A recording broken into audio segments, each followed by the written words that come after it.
So आपण एक नवीनच युजर ऍड करून आपण बघूयात चेंजेस करून. आपण काय करायला लागलो रे, भरपूर सारे युजर आहेत, पहिला मला ते सगळे डिलीट करू दे. ऍटलिस्ट हा तरी करते.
डिलीट का? त्यासाठी फ्लॅग कोणता तरी असेल, एक्सेप्ट करू शकतो. फ्लॅग बघायला पाहिजे मॅन पेजेस मध्ये.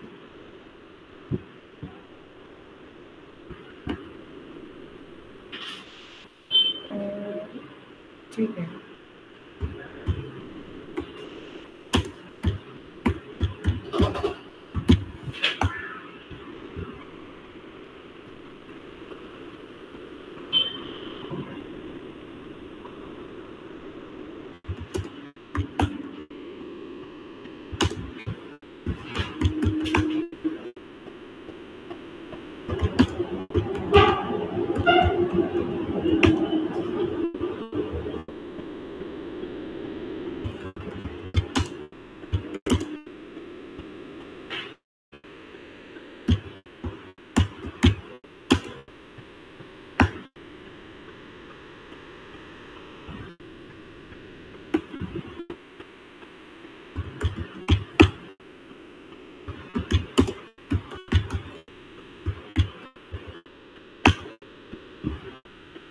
ओके चलो.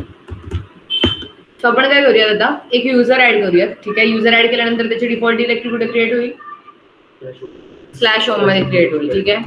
सो युजर पटपट सांगा. मला काय करायचं तर मी तुम्हाला सांगते. पहिला टास्क सांगते, तर त्याच्यानंतर तुम्ही मला सांगायचं काय काय करायचं. एक युजर क्रिएट करायचा आहे.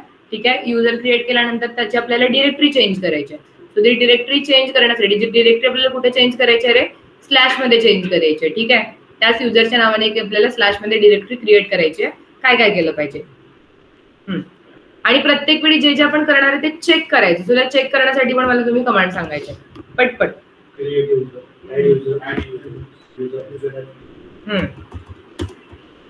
युजर ऍड राम नावाचे युजर मी ऍड करतो. ओके एक मिनिट. /war मधला पण रिमूव्ह केला पाहिजे. एक मिनिट.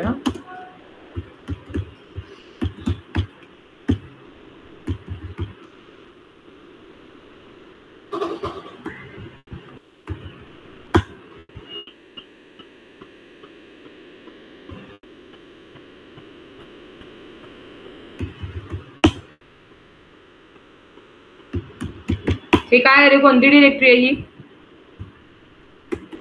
सांगा बरं. मेल बॉक्स आहेत ते रिमूव्ह नाही झालेले आहेत बाय डिफॉल्ट, कारण की आपण चेंजेस केलेले होते ना, पाथ चेंज केलेले होते त्याचे. राम एक आहे.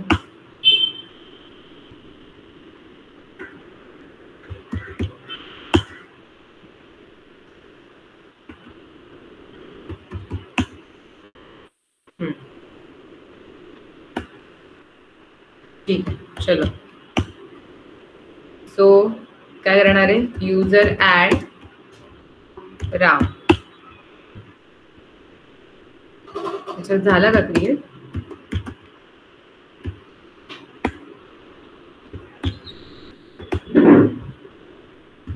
एक मिनिट. मग याची आपण डिरेक्टरी हे केली असणार आहे पण मेल बॉक्स मध्ये.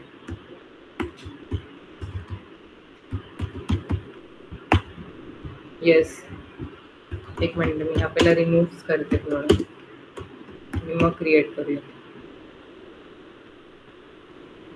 Ram mail school Ram not found. ठीक आहे.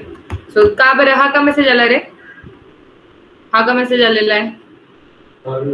आपण ऑलरेडी आधीच डिलीट केली ना, आता वरती आपण रिमूव्ह केली आणि मग त्याच्यानंतर आता आपण हे करतोय. सो युजर डिलीट झालेला असणार आहे, पण फक्त तो म्हणतो की मेल बॉक्स मध्ये मला मेल डिरेक्टली सापडलेला आहे, सो रिमूव्ह झालेला आहे.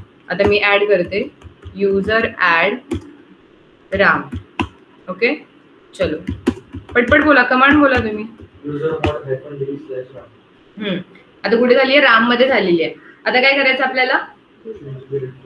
चेंज करायचे डिरेक्टरी, आपल्याला चेंज करायचे. आधी रेडीमेड आपल्याला काय काय भेटलं बघा, कारण की खूप इम्पॉर्टंट गोष्ट आहे युजर ऍडमिन मध्ये. आता छोट्या छोट्या गोष्टींवरती आता तुम्ही बघितलं मेल बॉक्स पण आपल्याला तो क्रिएट होतो, तो जर तुम्ही रिमूव्ह केला नाही तरी पण तुम्हाला नोटिफिकेशन येत आहे. सो तुम्हाला त्या गोष्टी लक्षात आल्या पाहिजेत. स्केलेटन डिरेक्टरी, त्याच्या फाईल तुमच्या कॉपी होतात, सो त्या बिहाइंड द सीन तुमच्या गोष्टी डोक्यात पाहिजे की अफेक्ट काय काय होणार आहे जर तुम्ही ओरिजिनल मेल बॉक्स. म्हणजे प्रत्येक एका युजरला, आता फॉर एक्झाम्पल बघ की मेल म्हणजे एक प्रकारचा डेटाबेस आहे, ठीक आहे. सो त्या युजरला जे येणारे मेल असतात ते सिस्टीम मध्ये ऍज अ डेटाबेस कुठेतरी वेगळ्या ठिकाणी स्टोअर केलेले असतात. ते सिस्टीम मध्ये युजरच्या वर्कस्पेस मध्ये का स्टोअर होत नाहीत रे? कारण की मेल ही अशी गोष्ट आहे की जो चेंजेबल डेटा आहे, ज्याच्यामध्ये तो एंट्रीज ऍड होत राहणार आहेत, जसे व्हेरिएबल डेटा आहे. सो त्याच्यामुळे त्याच्या सिस्टीमने एक ऑर्गनाइज कंटेनर क्रिएट केलेला आहे, ज्याला म्हटलं जातं वार डिरेक्टरी.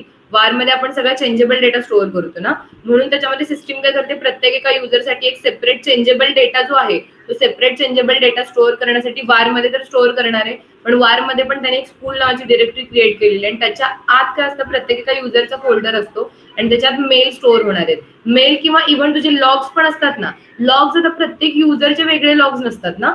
लॉग्सचा पूर्ण जो ऍडमिन असतो तो ऍडमिनच्या हातात असतो, कंट्रोल जो असतो तो ऍडमिनच्या हातात असतो. त्याच्यामुळे त्याच्यासाठी अशी सेपरेट डिरेक्टरी नाहीये प्रत्येक युजर वाईज, पण मेल तर प्रत्येक युजरचे वेगवेगळे असणार आहेत. म्हणून त्यांनी वार डिरेक्टरीमध्ये, लॉग्स पण तुझे वार मध्येच असणार आहेत पण ते वेगळ्या डिरेक्टरीमध्ये राहतील. सो त्याच्यासाठी तो चेंजेबल डेटा युजरचा त्याच्या वर्कस्पेस मध्ये स्टोअर न करता त्याच्यासाठी एक डेडिकेटेड सेपरेट डिरेक्टरी त्यांनी अलोकेट केलेली आहे. आणि मेल म्हणजे कशा प्रकारचे मेल? आता बघा फॉर एक्झाम्पल आपण जेव्हा आता फाईल सिस्टीम तुला परमिशन्स मी सांगेन ना, त्यावेळी जेव्हा समजा आता एक रूट युजरचा आपण मेल बघूया. एक एक्झाम्पल मी तुला सांगते की रूट पण एक प्रकारचा युजरच आहे. सो आता जेव्हा आपण मी तुला आत्ताच दाखवते, ठीक आहे. रूट युजरचं कुठं असणार आहे, त्याच्यामध्येच असणार आहे ना मेलमध्ये, ls/war/school, ठीक आहे. याच्यामध्ये मेलमध्ये, ठीक आहे, RPC राम, RPC मध्ये बघूयात आपण. पण मेल एक मिनिट, त्याचा पाथ येतो. सो मी काय करते, स्विच करते युजरला, तृप्ती युजरला स्विच करते आणि इथे सुडो करते युजर ऍड सिया, ठीक आहे. तो पासवर्ड टाकते मी. Trupti is not in the sudo file, this incident will be reported. So हा रिपोर्ट कोणाला केला जाणार आहे, रूट युजरला रिपोर्ट केला जाणार आहे. आता जेव्हा मी लॉग आउट होईन, ठीक आहे, इथे रूट युजरला त्याच्या मेल बॉक्स मध्ये एक मेल आलेला असणार आहे. सो आता तुम्हाला मेल बॉक्स पहिला हे केलं पाहिजे, /war/mail.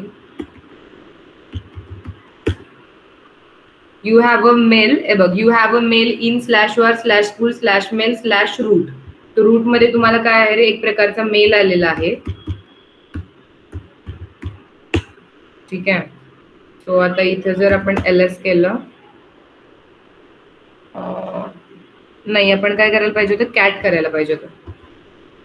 ls केलेलं आहे, मी छोटं करते.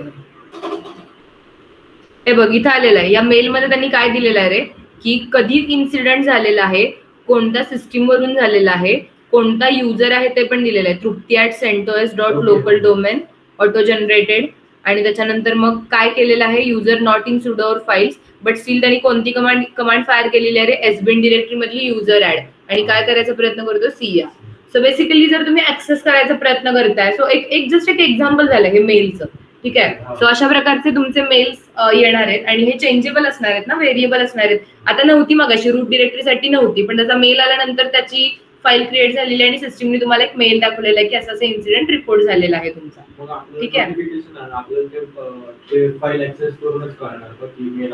नाही, ऍक्च्युली नोटिफिकेशन येतं पण मला असं वाटतं की म्हणजे I guess there is a need of some configuration की जे आता आपण व्हर्च्युअल मशीन वरती करू शकत नाही, पण ऍक्च्युली जेव्हा ऑपरेटिंग सिस्टीम्स आपण सेटअप करतो ना तेव्हा तुम्हाला कॉन्फिगर करावी लागते ही डिरेक्टरी, सो दॅट तुला जेव्हा तू लॉग आउट करशील ओपन म्हणजे लॅपटॉप लॉग इन केल्या केल्या तुला तिथं नोटिफिकेशन येणार आहे की you have 1 mail, you have 2 mails in that particular directory असे वाले. सो बेसिकली असं नाही होत की तुम्हाला करावं बघावंच लागेल, पण कधी कधी कसं होतं की आपण ऍडमिनचं हे काम असतं की रोज जनरल सीटीएल करून, जनरल सीटीएल आपण लॉग्स बघण्यासाठी कमांड यूज करतो, तो जनरल सीटीएल करून लॉग्स काय काय ऍक्टिव्हिटी आहेत ते बघणं सगळ्यात पहिलं काम हेच असतं ऍडमिनचं लॉग इन केल्या केल्या की आता लॉग ऍक्टिव्हिटी काय झालेल्या आहेत माझ्या मशीनमध्ये, ठीक आहे, कोणकोणत्या युजरनी. सो जेव्हा लॉग ऍक्टिव्हिटीज बघत असशील तेव्हा तर तुला कळणारच आहे की तुला एखादा मेल आलाय, एका युजरनी काहीतरी अशी ऍक्टिव्हिटी केलेली आहे, सो तेव्हा तर तुला डिटेक्ट होणारच आहे. पण तुला नोटिफिकेशन पण येतात की असं असं एक ऍक्टिव्हिटी झालेली आहे तुमच्या मशीनमध्ये.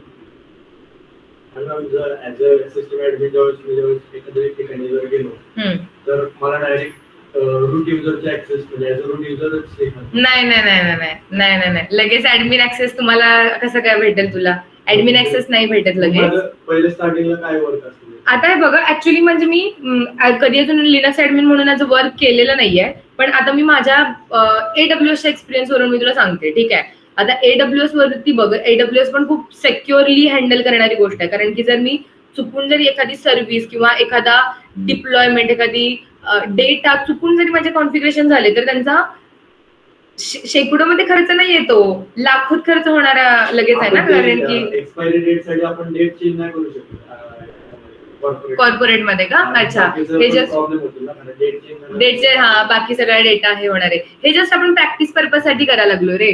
तुम्हाला मेन म्हणजे काय की तुम्हाला कमांड कळल्या पाहिजेत की ही कमांड आपण कशासाठी करतोय, पण ती काय केल्यानंतर आउटपुट जर तुम्हाला इथे दिसेल तर ते चांगलं लक्षात राहील, म्हणून आपण प्रॅक्टिस करायला लागलो. पण मी तुला एक सांगते एक्झाम्पल.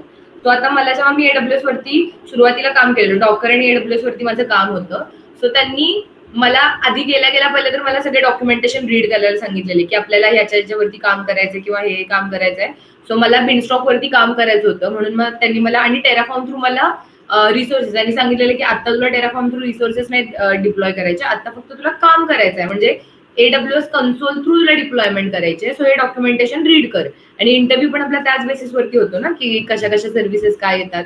आणि ते डॉक्युमेंटेशन रिडिंग झाल्यानंतर ऍक्च्युली माझे सिनियर होते आणि त्याला मी फक्त त्यांना मी असिस्ट करत होते. सो दॅट मग ते मला काय सांगायचंय की समजा आता माझं इलेक्ट्रिक बिनस्टॉक वरती काम होतं, ठीक आहे, मग ते काय करायचं मला की आता एवढी अशा प्रकारची डिप्लॉयमेंट झालेली आहे, या आपण सर्व्हिसेस इन्स्टॉल केलेल्या आहेत, सो आता तू बिलिंग बजेटमध्ये जा, बिलिंग बोर्ड ओपन कर AWS आणि त्या बिलिंग्स मध्ये तू मला कॅल्क्युलेट करून सांग की आपला किती खर्च कुठं गेलेला आहे, काय झालेला आहे.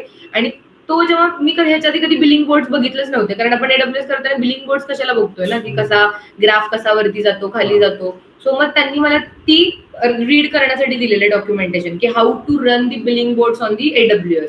सो मग त्यांनी मला पहिला कॅल्क्युलेट करायला सांगितलं की बिलिंग बोर्ड्स मध्ये तुम्ही कोणकोणत्या सर्व्हिसेस कसं, म्हणजे मला असं वाटतं की त्यांनी एक अंदाज दिला की बघा तुम्ही इथे केले तर खर्च किती होऊ शकतात तुमच्याकडे. आणि मे बी नाही, सिक्युरिटी कॉम्प्रोमाइज होण्याचे खूप मोठे चान्सेस असतात. तुम्ही चुकून जरी एखाद्या सबनेटमध्ये डिप्लॉयमेंट केलेल्या डेटाबेसचे आणि त्याला जर तुम्ही पब्लिक ऍक्सेस दिला, चुकून जरी तुमच्याकडून काय झालं तरी अख्खा डेटाबेस हॅक होण्याचे चान्सेस आहेत कम्प्लीट. सो त्याच्यामुळे लगेच तुमच्याकडे देत नाहीत जोपर्यंत तुम्हाला एक ट्रस्ट येत नाही किंवा तुमचे जे मॅनेजर्स आहेत ते पुढे सांगतात ना की ठीक आहे, म्हणजे आता आपण जे टीम लीड असतात ते वगैरे ठीक आहे, ही आपण याच्यामध्ये हे देऊ शकतो. पण इव्हन जर तुम्ही त्याच्यामध्ये तुमच्या रिस्पॉन्सिबिलिटी आली आणि त्याच्यामध्ये तुम्ही काही चुकून जरी तुमच्याकडून झालं ना तरी डिरेक्ट ले ऑफ असतो, कारण ऑब्व्हियसली कंपनी बघणारच नाही त्यांचं एवढं सिक्युरिटी. इव्हन एक वेळेस कधी कधी बजेटवरती म्हणजे जर काही पैसे गेले तरी म्हणजे ठेवायला तयार असते, पण सिक्युरिटी जर कॉम्प्रोमाइज झाली तर कधीही एम्प्लॉईजला बघत नाही की त्याच्यामुळे. आणि सिस्टीम ऍडमिन म्हणजे पूर्ण सिक्युरिटीचंच काम असणार आहे ना, त्यामुळे मला नाही वाटत की लगेच तुम्हाला कॉन्फिगर करायला देतील. पण एक जस्ट लाईक कोणतरी तुम्हाला एक असिस्टंट वाला तुमचं काम असेल, ऍटलीस्ट 1 महिना तरी डॉक्युमेंटेशन रिडिंग वगैरे देतील तुम्हाला. लगेच कोणत्या प्रोजेक्ट वरती पण तुम्हाला असाइन करत नाही, जस्ट तुम्हाला एक बघतात. कारण जर फ्रेशर असतील तर नाहीच नाहीत करत, एक्सपिरियन्स असतील तर मग लगेच देतील, मग कोणता प्रोजेक्ट वगैरे केलेला त्याच्यानुसार ते देतील. पण फ्रेशर्सना तुम्हाला लगेच ऍडमिन वगैरे वाला तर तुम्हाला लगेच ऍक्सेस देणारच नाही तिथे गेल्यानंतर. आधी तुम्हाला ऍज अ लोकल युजर काय करताय काय नाही, कशा कशा कमांड्स फायर करायच्या असतात या सगळ्या गोष्टी, किंवा ऍडमिन जरी दिलं तरी मला नाही वाटत की तुम्हाला म्हणजे ऍडमिनला जसे टास्क देतात ना एखादे लोकल युजर करतील तुम्हाला. जसं की आमच्या AWS मध्ये काय करायचे, युजर क्रिएट करायचे आणि त्या युजरला परमिशन्स ग्रँट करायचे, तो की तुम्ही एवढ्या एवढ्या गोष्टी करू शकता याच्यामध्ये, आणि हळूहळू मग त्या परमिशन्स वाढवायचे. ठीक आहे, माझं तुम्ही S3 बकेट पण क्रिएट करा, मग S3 बकेटमध्ये तुम्ही पॉलिसी पण करा, मग त्याच्यामध्ये हे पण करा. सो हळूहळू ग्रँट केलेला. मग मे बी तुम्हाला तसं पण करतील की आधी एखाद्या लोकल युजर आणि मग ग्रँट करायला चालू करतील परमिशन्स तुमच्या परफॉर्मन्स वाईज.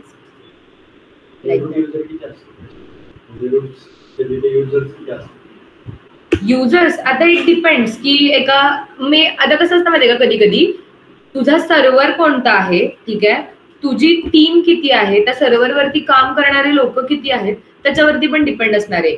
आता अगेन प्रत्येक डिप्लॉयमेंट ही वेगवेगळी असते. काही लोक हे मोनोलिथिक काम करतात, काही लोक हे मायक्रो सर्व्हिसेस वरती काम करतात, राईट. सो मोनोलिथिक मध्ये काय असणार आहे, डिप्लॉयमेंट सर्व्हर तुझा एकच असणार आहे, डिप्लॉयमेंट तुझी वेगवेगळ्या सेक्शन मध्ये असणार आहे. Front end back end database एका सर्व्हरवरती डिप्लॉय केलेलं असणार आहे. सो त्या सर्व्हरवरती तिन्ही प्रोजेक्ट मधली लोक असणार आहेत ना, तुझे लिनक्सचे युजर्स तिन्ही ह्याच्यामध्ये असणार आहेत. सो मग तुला एवढी मोठी टीम हँडल करायला लागणार आहे. पण जेव्हा वेगवेगळे सर्व्हर्स असतात, डिप्लॉयमेंट ही वेगवेगळी असते, तेव्हा तुला तिन्ही सर्व्हरचा SSH ऍक्सेस घेऊन मग तुला त्या गोष्टी हँडल कराव्या लागणार आहेत. आणि इव्हन जेव्हा सर्व्हर लेवलचं कॉन्फिगरेशन असतं तेव्हा तुला व्हर्च्युअल मशीनवरती काम नसणार आहे ना, राईट. तुला SSH ऍक्सेस घ्यायचा सर्व्हरचा. आणि लिनक्स ऍडमिन म्हणजे तुम्हाला मोस्ट ऑफ हेच काम असतात की जे AWS वरती किंवा कोणत्याही क्लाउड वरती जे डिप्लॉय केलेले सर्व्हर्स असणार आहेत त्याचा SSH घेऊन तुम्हाला तिथे त्याच्यामध्ये चेंजेस करायचे आहेत, राईट. त्या गोष्टी कॉन्फिगर करायच्या आहेत तुम्हाला, की त्याच्यामध्ये जॉब शेड्यूल करणे किंवा त्याच्यामध्ये सिक्युरिटी एनहान्स करणे. सो ते तुम्हाला तिथून करायचं, या मशीनवरती तुमचं नसणार आहे. हो, एक म्हणून तर लगेच लिनक्स ऍडमिनला क्लाउड मध्ये शिफ्ट होण्यासाठी वेळ का नाही लागत, कारण की तुम्हाला या सगळ्या गोष्टी करायच्या तर SSH माहिती पाहिजे, SCP माहिती पाहिजे, बऱ्याचशाच क्लाउडच्या पण गोष्टी माहिती पाहिजेत तुम्हाला. ऍक्सेस घ्यायला तर EC2 इन्स्टन्स सर्व्हिस माहिती पाहिजे, स्पिनअप कसे करतात, कनेक्ट कसे करणार आहे आपण. म्हणून आधी सिस्टम ऍडमिन करतात आणि ते मग क्लाउडला शिफ्ट करतात. पण मला असं वाटतं मला होत एक लकीली मला भेटलेलं डॉकर कंटेनर वरती. मला जेव्हा मी गेले माझा इंटरव्ह्यूच डॉकर कंटेनर आणि AWS वरती झालेला, आणि मी गेल्या मला डॉकर कंटेनर वजू म्हणून एक प्रोजेक्ट होता. सो वजूवरती मला कंटेनर्स स्पिनअप करायचे होते आणि कंटेनर्स वरती ऍप्लिकेशन डिप्लॉय करायचं होतं मला. सो मग त्यांनी मला फक्त सांगितलेलं की, कारण की आपण रिअल टाइम मध्ये एवढ्या सगळ्या गोष्टी एकत्र केलेल्या असतात ना, इंटिग्रेशन, API हिट करणं वगैरे. सो मग तिथं गेल्यानंतर, कारण आता जे तुम्ही शिकता आणि रिअल टाइम मध्ये जे काम असतं तिथे गेल्यानंतर बऱ्याचशाच गोष्टी तुम्हाला स्क्रॅच पासून करायला लागतात. मग असं, आणि जर सिनियर्स तुमचे जर सपोर्टिव्ह नसतील तर मग खूपच वाईट.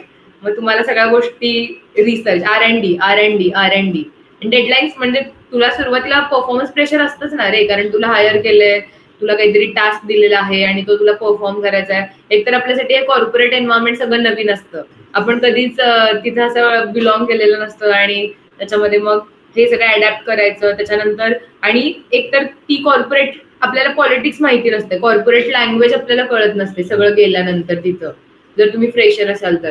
सो ते सुरुवातीला खूप मला तर असं वाटतं की हे लकी पण एन्व्हायरमेंट आहे, ज्यांना चांगले सिनियर्स जर सुरुवातीलाच भेटले ना मग काही नाही, कारण की सुरुवातच खूप मॅटर करते रे. पुढे गेल्यानंतर मग तुला जेव्हा एकदा एक्सपिरियन्स येतो ना तेव्हा तू युज टू झालेला असतोस ना त्या एन्व्हायरमेंट सोबत. सो जरी तुला सिनियर चांगले नाही भेटले तरी तू सर्व्हाइव्ह करू शकतोस बाय युअर ओन. पण जर ते सुरुवातीला आणि अजून एक इम्पॉर्टंट की तुला ते जे वर्क करतोस ना ते आवडलं पाहिजे. आणि ते जर तुला नाही आवडलं, एकतर सगळं नवीन आहे जे काम करतोस, मग अशी लोक असतात की जे मंडे आल्यानंतर मग परत तसं, अरे यार आज मंडे आता मला करावं लागणार आहे. वर्क लाईफ बॅलन्स काहीच राहत नाही मग जर तुला जे करतोस ते काम नाही आवडत तर. कारण प्रत्येक वेळी तुला ऑफिसला जाताना प्रेशर, इव्हन तुझे वीकेंड जे आहेत ते पण याच्यामध्ये जाणार आहेत. म्हणजे ऍक्च्युली मी आणि मला ऍक्च्युली हे कॉर्पोरेट ते कंपनीसाठी सोडण्याचं माझं हे अजून एक रिझन होतं की त्याच्यामध्ये तुला खूप एकतर बाइंड राहावं लागतं त्यांच्या टायमिंग सोबत, ठीक आहे. आणि तू किती जरी एफर्ट्स घेतलेस ना तरी ते तुझे एफर्ट्स, आता इथे फ्रीलान्सिंग मध्ये कसं बघ, मी जर एफर्ट्स घेतले ठीक आहे तर मला माहितीये की मला पर्सेंटेज जो भेटणार आहे तो माझा क्रेडिट, आणि लाईक स्मॉल टीम असते इथं, ठीक आहे, स्मॉल टीम असते आणि टीम वर्क असतं. तर समजा आता आम्ही आमच्या प्रोजेक्टमध्ये 5 लोक आहेत, ठीक आहे. आता जो आम्ही प्रोजेक्ट करतो त्याच्यामध्ये आम्ही 5 लोक आहेत. सो आम्हाला माहिती आहे की जर आम्ही टीम वर्क आम्ही जर एफर्ट्स टाकतोय ना, तर आम्हाला प्रत्येकाला भेटणारा जो पर्सेंटेज आहे तो वाढणार आहे आमचा. सो कंपनीमध्ये तुला पगार तेवढाच येणार आहे ना, तू किती जरी एफर्ट्स पुट कर तुला पेमेंट तेवढंच येणार आहे. पण कंपनी याच्यासाठी मॅटर करते की तुला अपस्केल करण्यासाठी, तुला एक आता हे जे क्लायंट्स वगैरे आपण सगळं आणतो, मग हे लोक तुला भेटतात कुठून? कंपनीमधूनच भेटतात. मग कंपनीमध्ये ऍक्च्युली आम्ही आधी ज्या कंपनीमध्ये होतो त्यामध्ये हे लोक ऑलरेडी इंटरनलीच फ्रीलान्सिंग करत होते. पण मग त्यांच्यामध्ये मग त्यांना एक डेव्हऑप्स इंजिनियरची गरज होती, जो असा की लाईक जस्ट त्यांना सिनियर डेव्हऑप्स इंजिनियर नको होता, नाही का, की एक फ्रेशर डेव्हऑप्स इंजिनियर की जो आम्हाला या गोष्टी एक हेल्प करून देईल, की ज्याला एक सेटअप माहिती आहे, स्किलफुल डेव्हऑप्स इंजिनियर. मग त्यांनी मला विचारलेलं. मग ते करत असतानाच मग परत मग ते असं होत गेलं की हा माझे पैसे तर भेटत चालले, चला मग आता मग ते कॉर्पोरेट लाईफ मग नको वाटते रे, खूप हेक्टिक व्हायला चालू होते. एक तर विकेंड्स राहत नाही. तुला खरं सांगते, कॉर्पोरेट लाईफ मध्ये तुला जर वाटतं ना विकेंड्स वाले आहेत, विकेंड्स तुझे ऍक्च्युली तुला जर कॉल आला आणि ज्यावेळी प्रोडक्शन डिप्लॉयमेंट असेल त्यावेळी तर आम्ही ऑफिसमध्ये 9-9, 10-10 वाजेपर्यंत बसलोय डिप्लॉयमेंटसाठी, कम्प्लीट डिप्लॉयमेंट होईपर्यंत. परत जर क्लायंटचा कॉल आला रात्री 1 वाजता 1:30 वाजता पण कॉल्स अटेंड करायचे ती पूर्ण डिप्लॉयमेंट कम्प्लीट होईपर्यंत. आणि तो प्रोसेस झाल्यानंतर मग परत मॉनिटरिंग सेक्शन, कारण की डेव्हलपरचं काम काय असतं रे, कोड झालं संपलं, कोडिंग नंतरचं पार्ट मॉनिटरिंग वाल्यांचाच पूर्ण त्याच्यामध्ये इन्व्हॉल्युशन असतं. मग सो ती पूर्ण होईपर्यंत तुम्ही थांबा. आणि त्यानंतर मग सॅलरी इन्क्रीमेंटच्या वेळी मग परत मग, आणि हे एकतर ले ऑफचं एवढं हे चालू आहे, मग सॅलरी मग आपण असं म्हणतो की अरे जाऊ दे यार, कारण त्यांना इझिली लोक भेटतात. मग सॅलरी इन्क्रीमेंटसाठी परत विचारल्यानंतर मग परत ते म्हणतात कुठल्याही कंपनीमध्ये तुला 13% वरती सॅलरी भेटत नाही इन्क्रीमेंट पर इयर, 13% जेवढी तुझी सॅलरी आहे त्याच्यामध्ये. सो तसं फ्रीलान्सिंग मध्ये नाहीये ना. फ्रीलान्सिंग मध्ये तू जेवढं करशील तुझ्या वर्क वरती, तुला जसे प्रोजेक्ट येतील ना, सो त्यासाठी मार्केटिंग टीम पण चांगली पाहिजे. म्हणजे ऍक्च्युली जो तुमच्या टीम मध्ये असा एक कोणतरी पाहिजे की जो क्लायंट खरोखर घेऊन येईल, ज्याला मार्केटिंगचं नॉलेज आहे वगैरे. जर असं भेटलं तर go for, there are many platforms for freelancing. But I guess माझा लक फॅक्टर होता की मला टीम म्हणजे लाईक कंपनी इंटरनलीच मला विचारलेलं होतं. सो ह्याच्यासाठी का, फ्रीलान्सिंग साठी का? पण मी तुला काय सांगेन माहितीये का, म्हणजे मी तुला रेफर केलं पण असतं आता जे आम्ही प्रोजेक्ट करतो त्याच्यामध्ये. पण ऍक्च्युली काय आहे की मी तर सांगते go for at least 1 year of the corporate experience. At least 1 yearचा एक्सपिरियन्स घ्या तुम्ही आणि त्याच्यानंतर फ्रीलान्सिंग मध्ये जाऊ. कारण की मग आपल्याला कळतंय रे की इव्हन फ्रीलान्सिंग मध्ये मला एफर्ट्स घ्यायला लागतात ना, तरी ते मला बेनिफिशियल आहेत. कम्पेअर जोपर्यंत तुम्ही हे दुःख सहन करणार नाही तोपर्यंत इतकी मजा तुम्हाला कळणार नाही की अरे ठीक आहे बाबा मला आता हे करायला मिळते तरी पण एक साइड बाय, मी हे का करते साइड बाय साइड, कारण की फ्रीलान्सिंग कसं आहे माहिती नाहीये ना की आपल्याकडे जोपर्यंत प्रोजेक्ट आहे तोपर्यंत आपल्याला काहीतरी भेटणार आहे. सो जर तो एकदा प्रोजेक्ट जर समजा आपला संपला तर माहित नाही की आपण कम्प्लिटली अशा नेक्स्ट प्रोजेक्ट भेटला पाहिजे. आता हा आमचा लॉंग टर्मचा प्रोजेक्ट आहे पण स्टील यू डोंट नो ना. सो काहीतरी म्हणजे फ्रीलान्सिंग जर तुला करायचं असेल ना तर ऍटलीस्ट एक काहीतरी हातात ठेव ज्याच्यामध्ये तुला असं वाटेल की हा आता हे परमनंटली मला इथून तर पैसे येतच राहणार आहेत, नाही का. कारण की बघ when it comes to the boys, ठीक आहे, की तुमच्यावरती काहीतरी फॅमिली फीड असते, तुमची रिस्पॉन्सिबिलिटी असते. You guys are like provider for your family. तसं आमच्यासाठी नाहीये ना. आमच्यासाठी काय करायचं आहे, आमच्यासाठी एक्सप्लोरिंग आहे, आमच्यासाठी जे येणारे पैसे आहेत ते आमच्या लग्नासाठी आम्ही सेव्ह करून ठेवेन, किंवा like we have guys like many options to explore करेन. आता माझा दादा आहे माझ्या फॅमिलीसाठी, तर मी म्हणू शकते ना माझे जे पैसे आहेत ते मी इकडे फिरेन तिकडे फिरेन, तसं त्याच्यासाठी नाहीये ना. Like he has to save all the moneys की त्याच्यासाठी लागणार आहे. सो त्याच्यामुळे मग तुम्ही लोक तुमच्याकडे हा मे बी मला खरंच यार मेन कम्युनिटीसाठी आय एम रिअली फिलिंग यार की तुम्हाला, कारण खूप सारे रिस्पॉन्सिबिलिटीज असतात. तुम्हाला एक असं एक्सप्लोरेशन जेवढे आम्ही करू शकतो तेवढे तुम्ही नाही करू शकत ना. आता हा ऑप्शन म्हणजे मला जेव्हा वाटलं की मला क्विट करायचंय तर मला माझ्या डोक्यामध्ये सेकंड थॉट नाही आला. मला माझा दादा म्हटलं गो फॉर इट, तुला क्विट करायचंय गो फॉर इट, तुला जर वाटतं तर ठीक आहे. आणि मग मी त्यावेळी तो जॉब क्विट केलेला आणि मग मी हे सगळ्या गोष्टी चालू केलेल्या. सो त्याच्या टाइम मध्ये तसं नाही ना, तो त्याला जरी असं की प्रोज अँड कॉन्स बघावे लागतात. तुम्हाला जरी वाटलं की आता मला नाही यार मला होत नाहीये तरी पण तुम्हाला करावंच लागणार आहे. जोपर्यंत तुमच्या हातात एक फॉर्म काहीतरी भेटत नाही तोपर्यंत करावं लागणार आहे. म्हणून फ्रीलान्सिंगचं पण कसं आहे की बराचसाच खूप लक फॅक्टर म्हणून मार्केटची जी मागणी पुरवठा माहितीये ना ही डेफिनेशन, मागणी पुरवठा, yes, demand and supply. So त्याच्यावरती पण बरीचशी ही फ्रीलान्सिंगची फील्ड चालू असते रे. सो त्याच्यामुळे मी एक बॉईज लोकांना तर खूप प्रेफर नाही करत की तुम्ही कम्प्लिटली फ्रीलान्सिंग वरती ऍज अ फ्रेशर डिपेंड राहा. तुम्ही तुमचा पार्ट टाइम करू शकतोस. इव्हन आता सध्या आमचा जो हा प्रोजेक्ट आहे ना, तो ऑनगोईंग प्रोजेक्ट आहे. याच्यामध्ये म्हणजे आता ऍज अ इंटर्न असा कोणा फ्रेशर्सला असं काही रोल नाहीये इथे. पण तुला जर करायचं असेल ना तर मी तुला 2-3 आपण परत डिस्कस करूया. मी तुला फ्रीलान्सिंगच्या वेबसाईट सांगेन, तू तिथे अप्लाय करून बघ. आणि जर ऍज अ इंटर्न वगैरे पण घेत असतील, कारण की त्यांना पण कसं होतं, फॉर एक्झाम्पल आमची 4 लोकांची टीम आहे, ठीक आहे. आम्हाला एखादा कोणत्या तरी सिनियरला घेऊन त्याला तेवढा पर्सेंटेज देण्यापेक्षा आम्ही इंटर्न हायर करणार आणि त्याला थोडेसे पैसे देणार ना, आमचा पर्सेंटेज वाचतोय तेवढा. सो मग ते तसं पण बरेचसे फ्रीलान्सिंग ग्रुप्स असतात त्याच्यामध्ये करतात.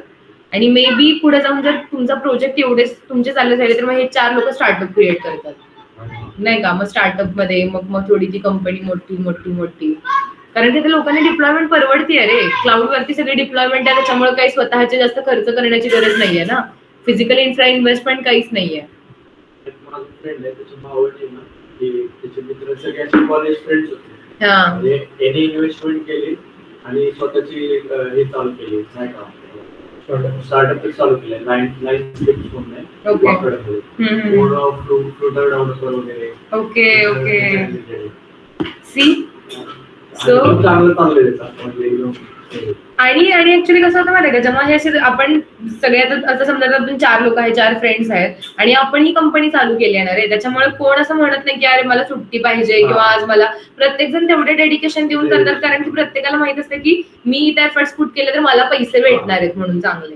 तर त्याच्यामुळे आणि वर्क लाईफ बॅलन्स पण आपण मेंटेन करू शकतो ना प्रत्येकाचं, असं कंपनीसाठी असं नाही होत आपलं. तो त्याच्यामुळे पण अगेन इट्स प्रत्येकाचे काहीतरी प्रोज अँड प्रॉन्स आहेत. कंपनीकडे तुला 100% तुला पेमेंट येणार म्हणजे येणार आहे, ठीक आहे, त्या टायमिंगला येणार आहे. तसं ह्याचा जोपर्यंत प्रोजेक्ट ऑन गोईंग आहे तोपर्यंत आहे. त्याच्यानंतर जर गेला प्रोजेक्ट तुझा, इव्हन जर स्टार्टअप जर तुझा गणला तर मग प्रॉब्लेम आहे. मग तुम्ही जी इन्व्हेस्टमेंट वगैरे केलेली असती ती, तर त्याच्यामुळे आधी काहीतरी हातात घ्या आणि मग गो फॉर इट. बट सगळ्यात बेस्ट म्हणजे आत्ताचं जे तुमचं एज आहे ना, कीप हसलिंग. तुम्हाला जेवढ्या गोष्टी करता येतील ना वेगवेगळ्या, जसं की आता मला really I like your spirit, like you are trying to speak English, you are trying to improve. आणि तुला म्हणजे आपण जेव्हा कॉन्फिडेंट फील करतो माहिती का, आपण जेव्हा इंग्लिश बोलायला चालू करतो किंवा आपण 4 लोकांसमोर आपली पर्सनॅलिटी, इव्हन या गोष्टीवरती पण तुम्ही एफर्ट्स घ्या आता, की how you talk, how you speak, how you walk, you know. तुम्ही जेव्हा 4 लोकांसमोर बसताय बोलताय तेव्हा तुम्ही कसं एकमेकांना प्रेझेंट करता. सो म्हणून मी तुम्हाला सांगते, मी नेक्स्ट टाइम AWS ची कॉन्फरन्स अटेंड करायला जाते. जर तुमच्यापैकी कोण येणार असेल तर ठीक आहे, मीटअप्स वरती.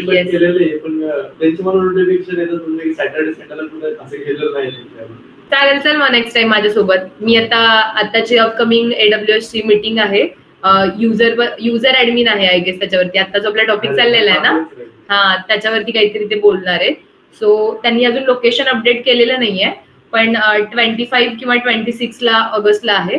सो चल लेट्स गो, जाऊयात आपण AWS. कारण की जेवढे तुम्ही नेटवर्किंग कराल ना, इव्हन तुम्ही पण बघा तुमच्या फील्डमध्ये मीटअप्स म्हणून एक ऍप्लिकेशन आहे. सो त्याच्यामध्ये आता AWS, मी खूप टेक्निकल कॉन्टेंट कन्झ्युम करते ना, सो त्याच्यामुळे मी तिथे जाते. AWS मी ऑलरेडी आधी पण केलेले आहेत मीटअप्स. जेवढे तुम्ही मीटअप्स कराल ना, वेगवेगळे लोक तुम्हाला भेटतात ना, मग तुम्ही त्यांना विचारू शकता की तुम्ही काय केलेलं आहे किंवा अजून कसं काय करू शकतो. सो माइंड आपला आत्ता जेवढा तुम्हाला फिजिकली मेंटली इन्व्हॉल्ड या सगळ्या गोष्टींमध्ये ठेवता येईल ना, तेवढा इन्व्हॉल्व करून ठेवा. म्हणजे तुम्हाला पण आयडिया येत राहतात रे की अरे आपण हा स्टार्टअप करू शकतो, आपण हे करू शकतो, आपण ते करू शकतो. आता जेवढं तुम्ही हसल कराल ना तेवढं खूप इम्पॉर्टंट आहे. आत्ताचं जे एज आहे, टाइम निघून गेला ना तर रिग्रेट शिवाय आपल्याकडे काही राहत नाही, राईट. सो आता तुम्ही अर्ली एज मध्ये जर चालू केलंय ना तर कीप हसली. काय झालं स्टार्टिंग संपलं होता त्यावेळेस काही रिस्पॉन्स येत नव्हता लिंक्डइन किंवा मग अप्लाय करून. मी बाहेर आणि औंध मधल्या ना अशा कंपन्या गुगल सर्च केलेल्या, स्टार्टअप वगैरे किंवा छोट्या, डायरेक्ट कंपनीला जाऊन भेटत होतो. तर एक औंध मध्ये कंपनी होती, इन्फ्रा क्लाउड होता कुठेतरी, तर त्या कंपनीमध्ये एक एम्प्लॉयने मला सांगितलं की मीटअप आहे म्हणून ऍप आहे, वीकेंडला तिथे त्यांचे असतात मीटअप्स असतात, त्या अटेंड करून. मला येतंय पण मग असं वाटतं की आपल्याला नॉलेज पण पूर्ण नाहीये त्याचं. अरे असं काही नाही, थांब, हे बघ आता नाहीये, कधीच येणार नाही, नॉलेजला पूर्ण येणारच नाही. Just go for it, you know, just explore. जाऊन बघ तरी काय असतं तिथं, गेल्यानंतर आपल्याला कळेल ना.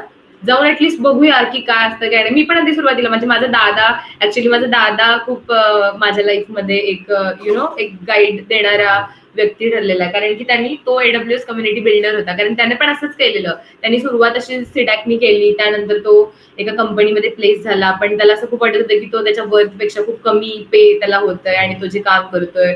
पण मग त्यानं या सगळ्या गोष्टींमध्ये त्याला खूप इन्व्हॉल्व्ह ठेवलेलं. तो AWS वरती इतके ब्लॉग्स टाकत होता, मग तो मला पण करायचा पुश की तू पण कर वगैरे.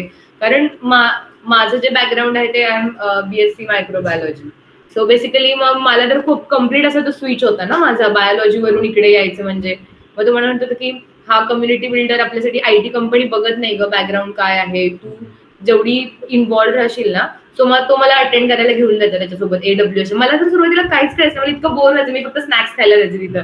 ते स्नॅक्स देतात ना शेवटी, मग मी फक्त स्नॅक्स खायला जायचे, मला छान छान स्नॅक्स खायला भेटेल म्हणून मी त्याच्यासोबत जायचे. मग एक त्यांना बँगलोरला अटेंड केलेली, मला जायचं होतं, पण त्यावेळी माझं AWS सर्टिफिकेशनची एक्झाम होती, क्लाउड सर्टिफिकेशनची.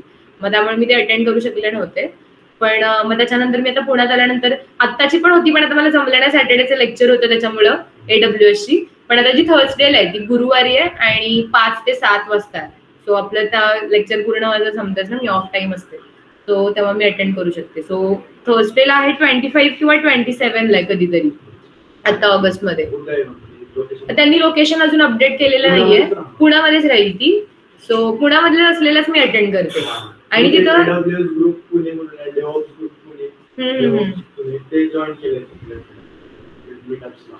अटेंड करायचं रे. आता तुम्हाला तर टाइम पण असतो ना, सो नेटवर्किंग. आणि मी तर म्हणेल की ट्विटरवरती पण लोकांना कनेक्ट करा. मी आता ट्विटरवरती पण मी बरेचसेच लोकांना कनेक्ट करत राहते, किंवा त्याच्यामधून यू नेव्हर नो ना तुम्हाला अपॉर्च्युनिटी कुठून भेटेल, कशी भेटेल, राईट. तुम्ही फक्त करत राहा. आता तुम्हाला कधी ना कधीतरी काही ना काहीतरी कुठून तरी भेटेलच. आणि ऍक्च्युली ही जर्नी खूप भारी आहे रे, की तू एक्सप्लोर करत राहतोयस, वेगवेगळ्या लोकांना भेटणार, तुला काहीतरी त्यांच्याकडून कळतं, नवीन प्लॅटफॉर्म्स. आता AWS कम्युनिटी बिल्डर हा माहितीच नव्हता ना आम्हाला. आम्ही जेव्हा AWS ची कॉन्फरन्स अटेंड केली तेव्हा त्यांनी सांगितलं की अशी काहीतरी कॉन्सेप्ट असते कम्युनिटी बिल्डर. कम्युनिटी बिल्डरचा जर तुम्ही मेंबर झाला तर तुम्हाला खूप फायदे आहेत. तुम्हाला एकतर जॉब भेटण्यासाठी फायदे आहेत, तुम्ही त्याच्यासाठी कम्युनिटी बिल्डर होण्यासाठी मग तुम्ही काय काय करू शकता. सो हे कॉन्फरन्सेस मधूनच कळतं, कारण की ऑलरेडी केलेलं आहे, फक्त कायच आहे कुठेतरी जाऊन बसून. आणि आता आपल्यासारखे प्लॅटफॉर्म अवेलेबल आहेत तर गो फॉर इट. नो 25 का 26 ला मी एक डेट, मी आता माझ्या थर्सडेला 27 आहे का बरं, कधीतरी शेवटच्या वीक मध्ये थर्सडे कधी येतोय सांग, गुरुवार 29 ला आहे. मग 29 ला. हो, इव्हन तुला माहिती आहे मला तर अजून पोएट्रीज वगैरे सेशन पण अटेंड करायला आवडतात ना. सो मी तो पण एक बुक केलेला आहे पोएट्रीवाला, किंवा नाटकं वगैरे बघायला पण मला खूप आवडतात. मग त्याच्यामुळे मी तिकडे पण जात असते. सो आणि म्हणजे ऍक्च्युली मलाच आवडतं की खूप नवीन नवीन लोकांना भेटणं आणि एक्सप्लोर करणं वगैरे. सो त्याच्यामुळे मी जात असते. सोलो ट्रिप्स वगैरे पण अशा प्लॅटफॉर्म मधूनच जायचं कधी पण जाताना, कारण खूप वेगवेगळे लोक भेटतात ना. कधी कधी फक्त एक फन जनरल कन्व्हर्सेशन म्हणून एक सेशन असतं, फन जनरल कन्व्हर्सेशन. त्याच्यामध्ये सगळ्या एज ग्रुप मधले लोक येतात आणि ते ना फक्त प्रत्येक जण आपापले लाईफ एक्सपिरियन्स सांगत असतात की असं झालेलं तसं झालेलं, फक्त ऐकत बसायचं किंवा काय. कारण की आपण कसं असतं बघा की आपण आपल्या फ्रेंड्स मध्येच राहतो, ठीक आहे, आपल्याला बाकीचं जग माहितीच नसतं, ठीक आहे. सो त्याच्यामुळे आपण जरा, आणि आपलं प्रत्येक जण काही ना काहीतरी एक ट्रॉमा, त्याचे डिप्रेशन सगळे स्वतःचे, सो त्याच्यामधून आपल्याला जरा बाहेर पडल्यासारखं होतं. आपल्याला असं वाटतं की यार आपली दुःख किती छोटी आहेत, लोक अजून किती नाही का वेगवेगळे एक्सप्लोर करणं. हे आता तुम्हाला आहे तर तुम्ही जावा. तुम्ही असं मी म्हणत नाही की फक्त टेक्निकल कॉन्टेंट एक्सप्लोर करा. मीटअप्स वरती खूप साऱ्या मीटअप्स आहेत, जे ट्रेक्स असतात, ट्रेक्स त्यांचे सॅटर्डे संडे ट्रेक्स असतात. तुम्ही त्याला फक्त रजिस्टर करा आणि लाईक 1000 किंवा काहीतरी असे त्यांच्या फीज असतात, पण तुम्हाला खूप नवीन नवीन लोक भेटतात तिथे. त्यांच्यासोबत तुम्ही कनेक्ट व्हा आणि त्या लोकांमुळे तुम्हाला खूप काही काही नवीन माहिती होईल की असं असतं तसं असतं. आणि किंवा एक कॉन्फिडन्स असतो ना, लाईक बीइंग गर्ल. आपल्याकडे आता सध्या एक नवीन लोकांना कसं भेटणं, किंवा आपल्याला कळलं पाहिजे मुलींसाठी स्पेशली गोष्टी, की एखादा आपल्यासोबत बोलतोय, तो अप्रोच करतोय तर कशा पद्धतीनं करतोय, या सगळ्या गोष्टी एक बोल्डनेस येणं म्हणतात ना, लगेच लगेच कोणालाही कनेक्ट नाही करायचं किंवा कसं बोलायचं असतं, डिस्टन्स ठेवायचं काय, या सगळ्या गोष्टी आपल्याला यातूनच कळणार आहेत. आणि आता तुम्ही ज्या एज मध्ये आहात ना, त्या एज मध्ये आतापासून तुम्ही स्टार्ट केलं तर तुम्हाला, म्हणून मी तुम्हाला म्हणते जॉईन ट्विटर मध्ये काय, ट्विटरवरती तुम्हाला कळेल की लोक आपल्या एजचे, ठीक आहे, आता तो नसी क्लाउड चॅम्प माहिती आहे ना, तो नसी क्लाउड चॅम्प, तू युट्यूब वरती सर्च कर, केवढा यार तो आपल्या एजचा मुलगा आहे तो, आणि त्यांनी तो किती ठिकाणी, तो आता ऍक्च्युली फॉरेन कंपनीसाठी लाईक रिमोट जॉब करतोय तो, आणि त्यांनी सायमल्टेनियसली तो युट्यूब रन करतोय, युट्यूबवरून तो पैसे घेतोय, तो रिमोट जॉब्स करतोय, ठीक आहे. त्यानंतर तो या सगळ्या सोशल याच्यामध्ये पण कॉन्ट्रीब्युशन आहे, जसं ट्विटरवरती कॉन्ट्रीब्युशन आहे, गिटहबवरती कॉन्ट्रीब्युशन आहे, तो मीटअप्स अरेंज करतो, स्वतः अरेंज करतो तो मीटअप्स, म्हणजे तो मीटअप्स लीड करतो तो, ठीक आहे.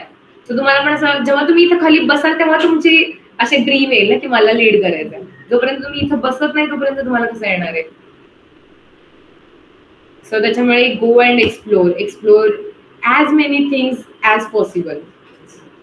इव्हन आता हे जे प्लॅटफॉर्म्स आहेत ना, इंग्लिश मिडियमचे क्लासेस वगैरे लावलेत, त्याच्यामधून पण नवीन लोकांना भेटायला भेटतं ना. इव्हन तुम्ही वेगवेगळे सब्जेक्ट्स, आपले जे रेग्युलर सब्जेक्ट्स असतात, त्याचे रेग्युलर, ज्यांना जॉब नाहीये त्यांचे रेग्युलर सब्जेक्ट्स काय आहेत रे, अरे यार जॉब भेटत नाहीये किंवा असं हे होत नाहीये, ते होत नाहीये. जेव्हा तुम्ही नवीन लोकांना भेटता तेव्हा काहीतरी वेगळे सब्जेक्ट्स तुम्हाला भेटतात, ते तुम्हाला अपॉर्च्युनिटीज काहीतरी देतील, इव्हन नाही देतील, पण तुम्ही तुमच्या रेग्युलर लाईफ मधून तरी बाहेर जाताय ना कुठेतरी, ठीक आहे.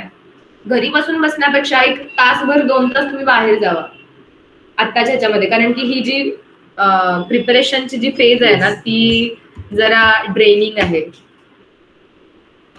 त्याच्यामुळे go for it. Okay, yes. चलो, सो आपण आता काय करणार आहे रे, की युजर मॉडच्या ज्या उरलेल्या ज्या कमांड फ्लॅग्स आहेत त्या आपण आज बघूया, ठीक आहे. आता कोणते बघितले, -d वाला नाही, -d अजून आपण एक्सप्लोर नाही केला ना, परत एकदा आपल्याला करायचं आहे -d. चला माझ्यासोबत करा. एक युजर ऍड केलेला आहे, आता डिरेक्टरी चेंज करायची, काय करावं लागणार आहे, युजर मॉड -d /राम आणि देन रामचं चेंज करायचं, राईट. ज्यांना लिहून घ्यायचं त्यांनी हे लिहून घेऊ शकता, किंवा मी हिस्ट्री परत करते की आपण काय काय केलेलं आहे, ठीक आहे. युजर मॉड केलेला आहे. आता आपण कशामध्ये बघणार आहे, नाही पहिला passwd मध्ये बघितलं पाहिजे ना, राईट. सो आता हे चेंज झालेला आहे, पाथ दिसतोय तुम्हाला, राम झालेला आहे, पण ऍक्च्युली आली आहे का रे ती, इथं आली आहे का. सो आपलं हे बरोबर आहे, आपला जो आपण जो क्रम केला तो sequence. First you have to create that directory. Okay, so how you can assign the permissions if that directories doesn't exist in this system? Create करायचं mkdir ओके. आणि नंतर मग चेंज होणार chow नाही, आपल्याला ltr करून बघूया ना पहिला. ls करून बघते, राम.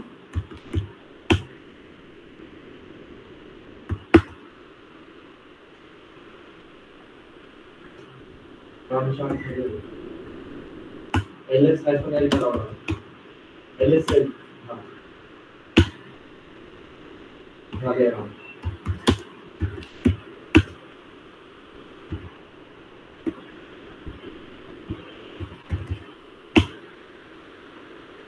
येस, पण रामला रूट आणि रूट ओनर आहे, आपल्याला ओनरशिप चेंज करावी लागेल. ch राम :राम. सो कोलनच्या आपण आता हे परमिशन मध्ये बघणार आहोत, फाईल परमिशन्स मध्ये. कोलनची जी राईट साइड असणार आहे ती काय असणार आहे, ओनर असणार आहे, आणि लेफ्ट साइड असणार आहे तो ग्रुप असणार आहे. ओनर जरी फक्त चेंज केलं तरी चालेल ना, ओनर जरी चेंज केला तरी काही प्रॉब्लेम नाहीये, पण परत प्रायमरी ग्रुप त्याचा तोच राहणार आहे. नाही जर नाही झाला तर मग तुला ते ग्रुपनी करावं लागेल, ग्रुप मॉडनी. नाही ना तर काय करायचं, परत एकदा ती कमांड फायर करायची.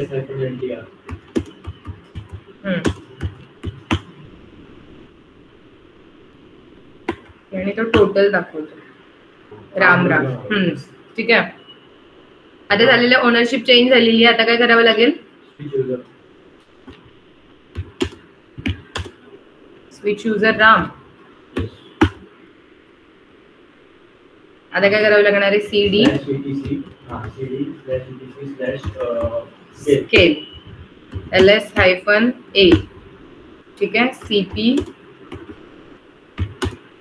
Dot bash logout dot bash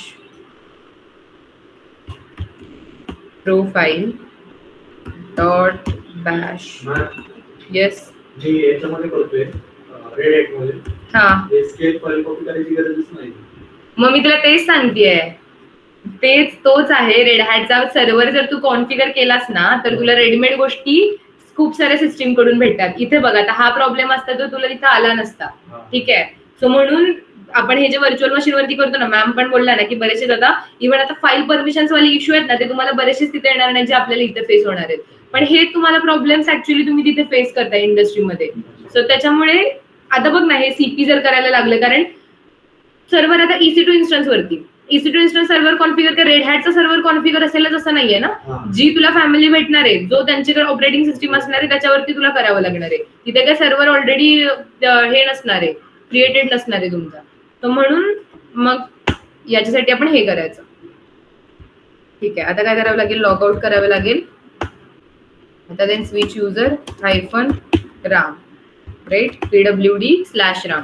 आता ls मध्ये काय असणार आहे रे, ls मध्ये नाही, काय म्हणायचं, ls/home मध्ये काय असणार आहे, स्लॅश मध्ये राम असणार आहे, पण तो युजरची डिरेक्टरी असणार आहे. पण त्याच्या आधी तुम्हाला काय करावं लागेल, युजरची डिरेक्टरी नाही, पण आता आपण फाईल्स बघितल्याच नाहीत आपण त्याच्यामधल्या, अजून राम मध्ये फाईलच क्रिएट केला नव्हता. जर राम मध्ये आता फाईल असती तर ती म्हणजे डिरेक्टरी चेंज करायच्या आधी तुला मूव्ह केला पाहिजे त्या फाईल्स मॅन्युअली, कॉपी केल्या पाहिजेत, नाही तर नाही होणार आहे ती, नाही होणार. बघ ना आपण, ठीक आहे, आपण परत एकदा प्रोसेस करूया, दुसरा एक युजर ऍड करून. ठीक आहे, बघ नाही होत कॉपी, युजर ऍड सिया. ठीक आहे, नाही मी ह्याला आहे ना. चला आता तुम्ही बाकी कोणतरी सांगा. यस योगेश, युजर ऍड सिया काय करायचंय, चेंज करायचे. सो पहिला आपण त्याच्यामध्ये फाईल क्रिएट करायचे. कशा फाईल क्रिएट करणार आपण सिया डिरेक्टरी मध्ये, आधी मला एक पासवर्ड सेट केला पाहिजे सियाला. आता राहू दे, ठीक आहे. Touch file dot txt /home /sia ls/home /sia.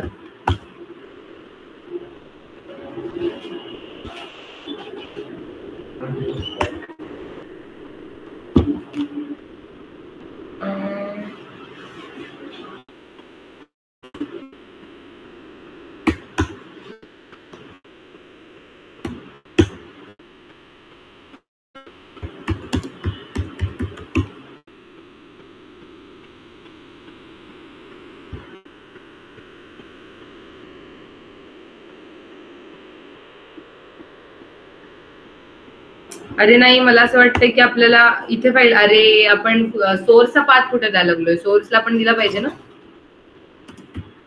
Right, कळलं का. हा, टच डॉट स्लॅश आपल्याला कुठे क्रिएट करायची आहे, नाही नाही नाही नाही, अरे पाथच चुकला आपला द्यायचा, असं अशी थोडी फाईल क्रिएट करतात. Touch /home /sia file dot txt. काय रे तुम्ही बेसिक चुका लागलाय.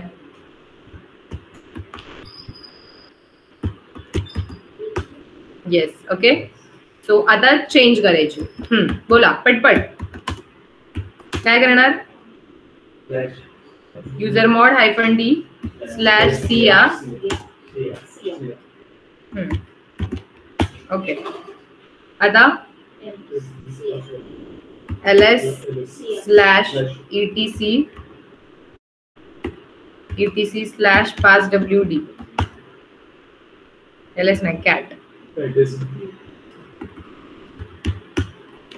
येस, पाथ चेंज झालेला आहे /sia ला, पण ls मध्ये स्लॅश केल्यानंतर आपल्याला इथे cia डिरेक्टरी नाहीये.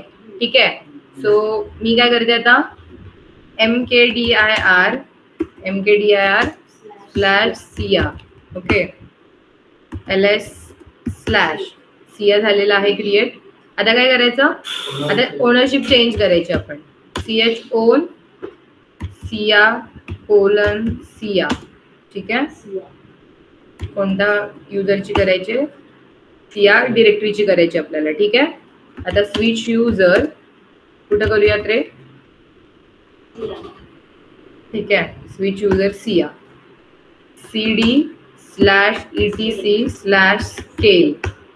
Okay, ls-a cp.bash logout.bash profile.bash rc/sia.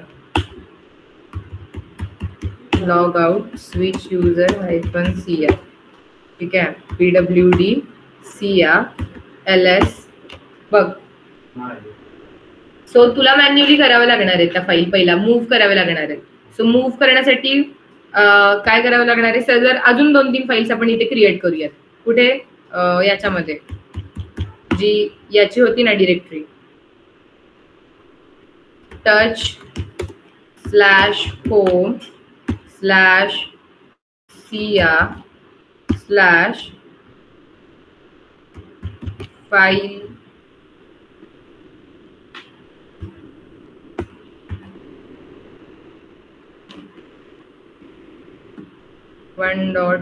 .5.txt ls/home/sia. ठीक आहे, ओके. आता जर मला या सगळी अख्खी डिरेक्टरी जर मूव्ह करायची आहे त्याच्यामध्ये, तर मला काय करावं लागणार आहे, move/home/sia. अरे पहिला पाथ तुला द्यावं लागेल ना, /star. हो,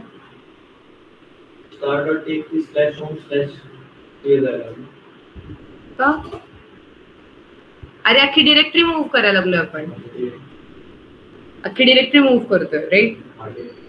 सो त्याच्या आतल्या स्टार म्हणजे त्याच्या आतल्या सगळ्या फाईल्स. ठीक आहे, सो अख्खी डिरेक्टरी मूव्ह करतोय. कुठं करायला लागलो रे, सिया मध्ये करायला लागलो. एंटर. आता जर ls/sia केलं मी तर सगळ्या फाईल आलेल्या आहेत इकडे. आता तुम्ही रिमूव्ह करणार, remove-rf कोणती डिरेक्टरी रे, /home/sia. ओके, आता ls/home केलं तर तुम्हाला इकडे सिया दिसणार नाहीये. स्विच युजर -sia केलं तर सिया युजरची काय झालेली आहे, pwd चेंज झालेली आहे डिरेक्टरी. आणि ls केलं तर सगळ्या फाईल्स पण आलेल्या आहेत. सो तुम्ही डेटा पण बॅकअप घेतलेला आहे, डिरेक्टरी पण चेंज केलेली आहे. Okay, got it. आता अजून एक टास्क आहे. आता काय करायचं आपल्याला रे, एका युजरचं नाव चेंज करायचं. ठीक आहे, एका युजरचं नाव चेंज करायचं आहे. सो नाव चेंज करण्यासाठी आता पहिला मला तुम्ही सांगा कॉन्सिक्वेन्सेस काय काय होऊ शकतात. जेव्हा आता हा जो सिया युजर आहे, ठीक आहे, सिया नको आपण अजून एक युजर ऍड करूयात. ठीक आहे, आणि त्या युजरचं मला नाव चेंज करायचं. नाव चेंज केल्यानंतर सिस्टीम मध्ये ज्या डिफॉल्ट गोष्टी तुम्हाला अवेलेबल करून दिलेल्या आहेत त्याच्यामध्ये काय काय चेंजेस होऊ शकतात सांगा.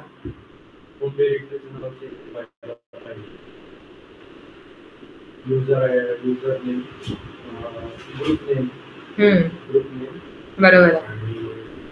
लिस्ट आउट कर कुठेतरी काय काय चेंजेस व्हायला पाहिजेत. लिस्ट आउट करून सांगा, त्यानुसार आपण चेंजेस करणार आहोत. मी काय करायला लागली अरे, आता एखाद्या युजरचं, ठीक आहे, आपण एक युजर ऍड करूया. ठीक आहे, आणि मला सांगा आता रिमूव्ह मी जेव्हा युजर डेल करणार आहे, हा ठीक आहे युजर डेल, तेव्हा कोणती रिमूव्ह डिरेक्टरी होणार आहे रे, -r करेल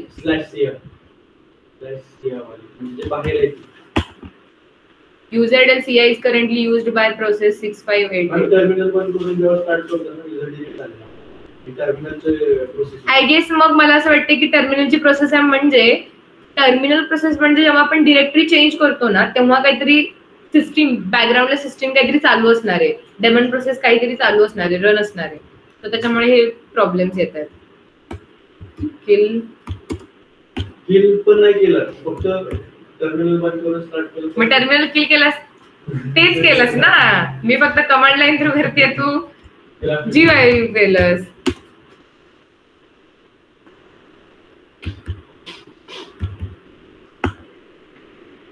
hang up.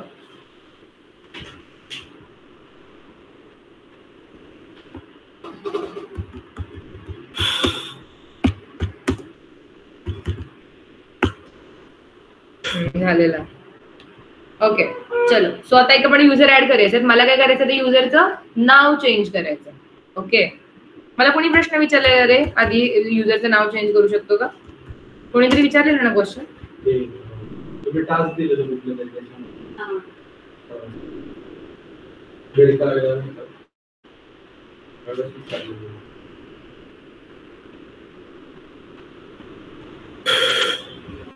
ओके.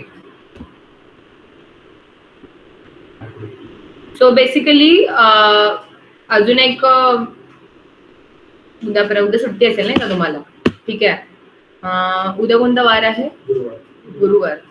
शुक्रवारी आपलं हे कम्प्लीट होईल युजर ऍडमिन. हा ऑनलाईन. शनिवारी पण ऑनलाईन. रविवारी तर आपला हेच राहतं ऑनलाईनच राहतं. मंडेला तुम्हाला सुट्टी असेल. ट्युजडे पासून ऑफलाईन. तुम्ही टेस्ट विचार करते की मी चालू करते फाईल परमिशनचा पण टेस्ट तुमची ट्युजडेला राहील जेव्हा आपण ऑफलाईन असेल तेव्हा. ठीक आहे. सो तोपर्यंत तुम्हाला टाइम भेटतो अभ्यास करायला. अभ्यास करा ट्युजडे पर्यंत. त्याच्यामध्ये मी पाठीमागचं पण विचारेन आणि या चॅप्टरचं पण विचारेन. ठीक आहे. सो दोन्ही चॅप्टर व्यवस्थित अभ्यास करा ट्युजडे पर्यंत. आज मी डिक्लेअर करते ट्युजडेला तुमची टेस्ट राहणार आहे युजर ऍडमिनिस्ट्रेशन आणि बेसिक कमांड्स वरती. ठीक आहे. ओके चलो.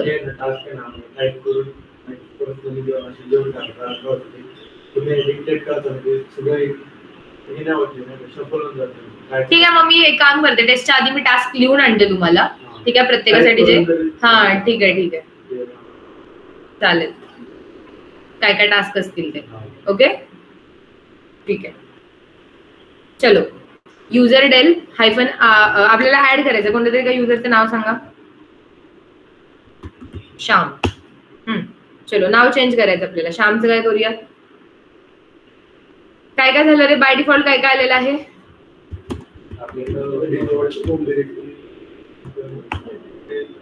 मेल बॉक्स आलेला आहे. Copy file skeleton files copy झालेल्या आहेत श्याम मध्ये. ठीक आहे. एक UID भेटलेला आहे एक GID भेटलेला आहे. ठीक आहे. चलो बोला पटपट बोला.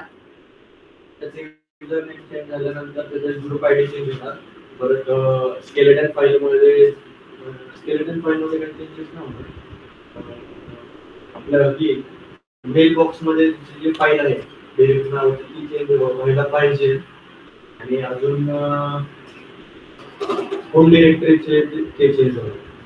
तर बेसिकली याच्यामध्ये काही चेंज होत नाही. आपल्याला सगळ्या गोष्टी कॉन्फिगर कराव्या लागतात. जर तुम्ही नाव चेंज करता एखाद्या युजरचं. ठीक आहे. तो एखाद्या युजरचं जर नाव चेंज करतोय आपण तर फक्त याच्यामध्ये 5WD फाईल मध्ये त्याचं नाव चेंज होतं. पण बाकी सगळ्या गोष्टी म्हणजे आता मी श्यामचं नाव काय करूयात आपण. बोला पटपट बोला. काहीतरी नाव सांगा. अरे नाव सांगा काहीतरी. अक्षर. ठीक आहे. अक्षर. ठीक आहे. अक्षय. आपल्याला जर नाव चेंज करायचं असेल तर मला user mod -L small L use करावं लागणार आहे. ठीक आहे. अक्षय आणि त्यानंतर कोणाचं चेंज करायचं रे मला. श्यामचं चेंज करायचं. ओके. तो आधी मी काय केलं न्यू नेम त्यानंतर old name. So third field मध्ये आपला नवीन डेटा ऍड केलाय बघा. प्रत्येक वेळी आपण यात जेव्हा युजर ऍडमिनच्या कमांड एक्झिक्यूट करतोय थर्ड फील्ड मध्ये आपल्याला जो न्यू डेटा असतो तो ऍड करतो आपण. आधी आपल्याला त्याचे नेम त्याची युजर आहे ते आधी क्रिएट करावं लागेल. त्यानंतर चेंज करायचं.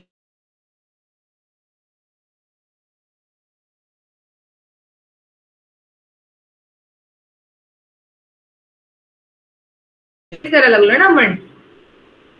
श्यामला आम्ही रिप्लेस करतो आता अक्षयला. ठीक आहे. सो न्यू नेम आधी दिले त्यानंतर ओल्ड नेम दिलेला आहे. एंटर. ठीक आहे. आता जर मी कॅट केलं तर बघा बरं इकडे श्यामचं अक्षय झालेलं आहे. ठीक आहे. बाकी सगळं तेच आहे. डिरेक्टरी पण तुमची तीच आहे श्याम नावाची. ओके. सो आता तुम्हाला काय करावी लागेल रे डिरेक्टरी चेंज करावी लागेल. ओके. ठीक आहे. सो बेसिकली तुम्हाला डिरेक्टरी चेंज करावी लागेल. जर डिरेक्टरी चेंज करायची असेल तर आपण कोणती कमांड यूज करतो रे.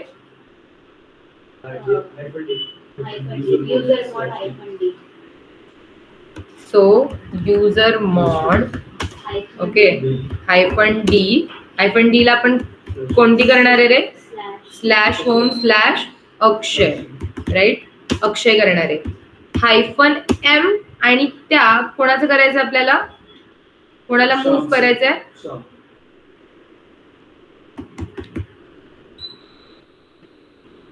श्याम नाही, मूव्ह आपल्याला अक्षयला करायचं. ठीक आहे. -m म्हणजे काय करणार आहे, जी अक्षयची डिरेक्टरी आहे ती आपण मूव्ह करायला लागलोय कोणत्या डिरेक्टरी मध्ये रे, म्हणजे सिस्टीम कोणत्या नावाने ओळखते श्यामला, अक्षयच्या नावाने ओळखते. आपल्याला अक्षय केलं पाहिजे, अक्षय m एंटर. ठीक आहे. एक मिनिट पहिला मला बघू दे. येस, वर्क तरी होतं. येस, आधी तुम्ही कमांड लिहून घ्या, मी सांगते तुम्हाला. ही कमांड लिहून घ्या. काय होती command ray? This is the command.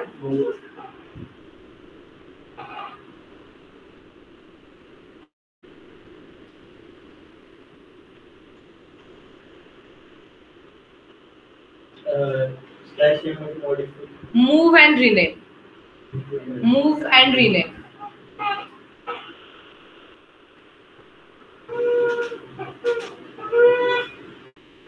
So basically आपण -m का यूज केलेला आहे, आपण डिरेक्टरी तर चेंज केली /home/अक्षय, पण -d ने काय होते, डिरेक्टरी चेंज होते, पाथ आपण चेंज केलाय का रे, पाथ सेम ठेवलेला आहे, फक्त -m आपण कशासाठी यूज केलेला आहे की रिनेम करण्यासाठी, मूव्ह अँड रिनेम. -m जर तुम्ही पास करत नाहीये ना तर काय होते तुम्ही करून बघा. आता -m पास करू नका, एखादा युजर ऍड करा. ठीक आहे, हे सेम तुम्ही करा. एखादा युजर ऍड करा, आता माझ्या समोर करा प्रॅक्टिकल. एखादा युजर ऍड करायचा आणि त्याचं नाव चेंज करायचं. नाव कसं चेंज करणार, -l नी नाव चेंज करणार आहे. एरर काय येतो ते सांगा मला.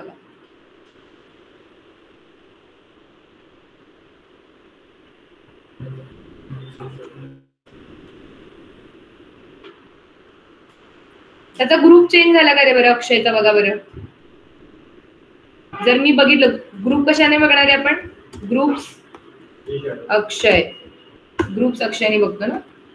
अक्षय बघा, अक्षयचा ग्रुप श्यामच राहिलेला आहे, तो तुम्हाला ग्रुप पण चेंज करावा लागणार आहे. येस, तो जर मला ग्रुप चेंज करायचा असेल तर ग्रुप मॉड ही पण कमांड बघणार आहोत. चेंज करायचं न्यू नेम, -n फ्लॅग आहे. न्यू नेम कोणता आहे, अक्षय आहे ग्रुपचं, आणि ओल्ड नेम काय होतं रे, श्याम होतं. एंटर. सो आता जर मी ग्रुप अक्षय केलं तर बघा अक्षयचा ग्रुप पण चेंज झालेला आहे. येस, सो प्रायमरी ग्रुप जो आपल्याला सिस्टीम देणार आहे, प्रायमरी ग्रुप, तो प्रायमरी ग्रुप पण आपण चेंज केला ग्रुप मॉडने. सो मी तुम्हाला हिस्ट्री दाखवते मी काय काय केलंय बघा. आधी काय केलं रे, एक युजर ऍड केलेला आहे श्याम नावाचा, त्यानंतर त्याचं चेंज केलंय. काय नाव,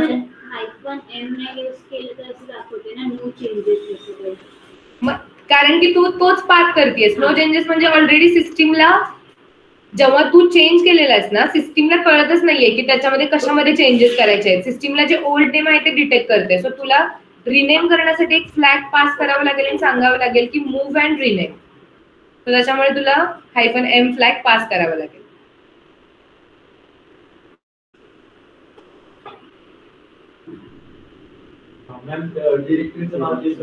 हा तेच राहतं, चेंज नाही होणार आहे. So -m flag is must.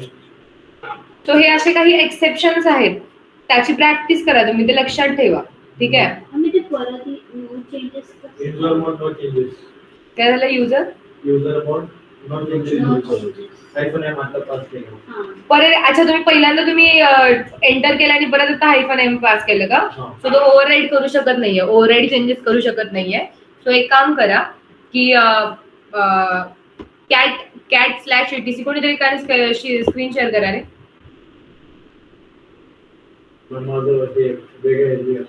अच्छा, वेगळं आहे का, तू शेअर कर. नाही, ही दामिनी शेअर कर.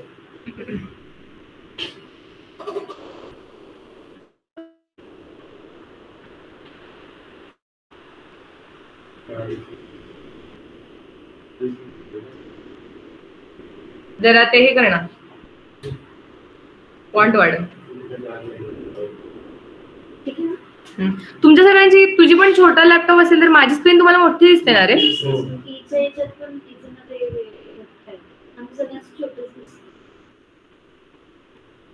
ओके ठीक आहे, चलो कर बरं.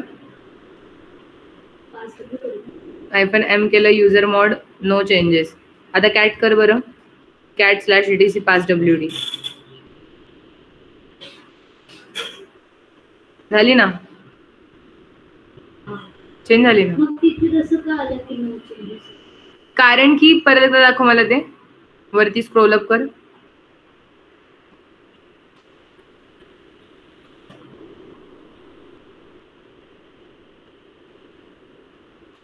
User mod -d-m user mod.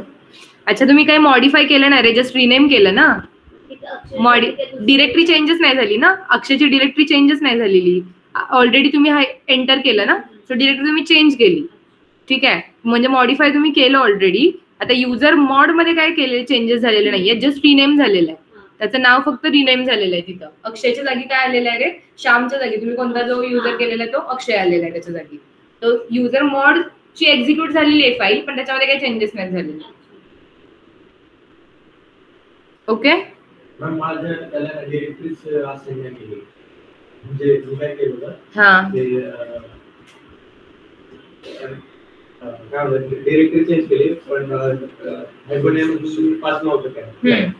नंतर मी स्विच युजर केला तर तिथे मला वॉर्निंग आली की cannot change the directory to /home/50 no such file or directory असं आलं. नंतर मग ते स्विच झालं, मी पीडब्ल्यूडी दिलं तर फक्त अच्छा, म्हणजे ती by default slash directory assign झाली का त्याला, जर तू काही पास नाही केलं तर. प्रेझेंटच नाही नाव, स्लॅश डिरेक्टरीच असाइन झाली. कॅट बाय डिफॉल्ट तुझी सिस्टीम कॅटची फाईल कॉन्फिगर होत नाही, तुझे चेंजेस करतोस ना सिस्टीम मध्ये, सो ते बाय डिफॉल्ट होत नाही, तुला मॅन्युअली करावी लागते. पण मे बी तू जर -m ला काहीच केलं नाहीस ना, पासच काही इनपुटच दिलेलं नाहीयेस, सो सिस्टीमनी मी फक्त असं केलं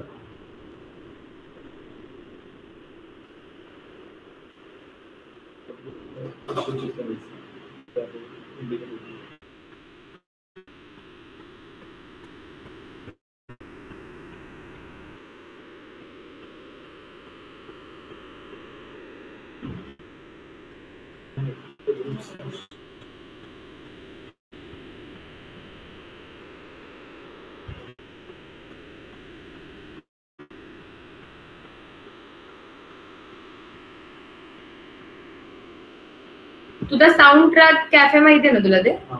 हा तिकडे आलेले मी बरोबर तशी, ज्युपिटर. हो का, ज्युपिटर. मी इकडून आले, आपला पारनेरचा जो रोड नाही का आपण ते अस्सल कोल्हापुरी, ज्युपिटर हॉस्पिटलच्या इथून, ज्युपिटर हॉस्पिटल पासून मग पुढे पुढे पुढे गेले. हा ब्रिज, हा रेड ब्रिज लागतो. पण छान एरिया रे तो पिंपळनेरचा. म्हणजे ते गाव आहे, तुम्ही पुढे सरळ गेला असता तो ब्रिज लागतो ना, गावाच्या थोडं गावाच्या आउटसाइडला म्हणजे. Okay okay. Soundtrack cafe, cafe छान आहे. तू प्रेझेंट केलीस का स्क्रीन?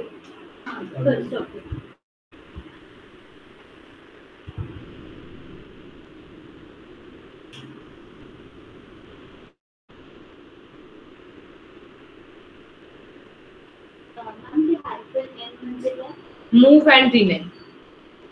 फाईल्ससाठी ते m यूज करायचं आणि ग्रुपसाठी आपण डिरेक्टरी चेंज करण्यासाठी -d करायचं, मॉडिफाय करण्यासाठी. चेंज नाही, मॉडिफाय करण्यासाठी d करणार आहे, -d. आणि ते नाव रिनेम करण्यासाठी, आधी श्याम होतं आणि ते अक्षय केलं ना, सो ते रिनेम करण्यासाठी आपण -m फ्लॅग यूज केलेला आहे. Move and rename. -m आपण बघितलेला होता. मूव्ह आपण जो आहे तो याच्यासाठी पण यूज करतो ना, रिनेम करण्यासाठी. मूव्ह करण्यासाठी पण करतो आणि रिनेम करण्यासाठी पण करतो. मी काय केलेलं, युजर मॉड -d /home/50 आणि स्पेस घेऊन फक्त मध्ये डिरेक्टरी चेंज होणार, ऑब्विसली. फक्त डिरेक्टरी चेंज होणार ना. डिरेक्टरी चेंज झाली आणि मग स्विच काय चेंजेस नाही, स्वतः करावं लागतं. ते सगळंच करावं लागणार स्वतः. स्विच युजर ट्रुथ केलं आणि त्याच्यावर मला वॉर्निंग आली नाही, cannot change directory to /home/50 no such file or directory. हा बरोबर आहे. सिस्टीम पीडब्ल्यूडी बोलली की कुठे कुठे आहे म्हणून नाही का ते युजर स्लॅश मध्ये. कोणता युजर स्लॅश मध्ये दिसतो तुला फोल्डर क्रिएट झालेला? फोल्डर नाही, फक्त पाथ दिसते पीडब्ल्यूडी मध्ये. ओके, मग सिस्टीमने काय केलेलं आहे, तू सेमच केलंस मग अशी आपण जे -d करताना जे केलेलं आहे ना, सिस्टीमने पाथ चेंज केलेला आहे. ओके, म्हणजे तुझी डिरेक्टरी चेंज केली, सिस्टीमने घेतलेली आहे, पण तिथं ती एक्झिस्ट नाहीये ना डिरेक्टरी, क्रिएट करून परत आपल्याला ते करावं लागेल. सिस्टीमला कळत नाहीये, ऑटोमॅटिक फक्त स्लॅश मध्ये जाते आय गेस, असं वाटतं मला. ओके ठीक आहे. सो आपले अजून एक आहे -e वाला आपण कसं सेट करायचा, तुमच्यासाठी एक्सरसाइज आहे. युजर मॉड सोबत -e काय करतो, आणि अजून 2-3 फ्लॅग्स आहेत ते तुम्ही पेजेस त्यासाठी तुम्हाला बघावे लागतील की काय काय करतात युजर मॉड.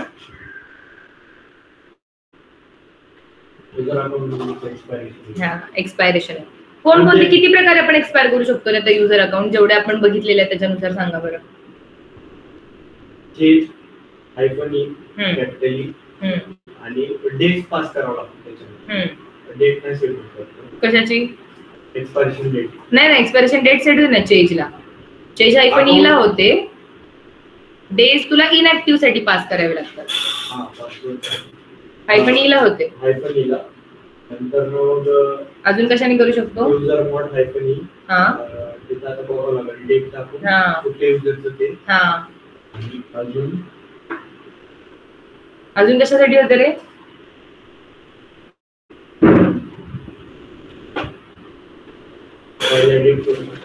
युजर ऍड वेळी पण आपण सेट करू शकतो ना कस्टमाइज. सो युजर ऍड ला पण आहे, चेंज ला पण आहे, आणि युजर मॉड ला पण आहे. ठीक आहे. शेल चेंज करायची असेल ना, ऑलरेडी एक्झिस्ट असतं तर त्याला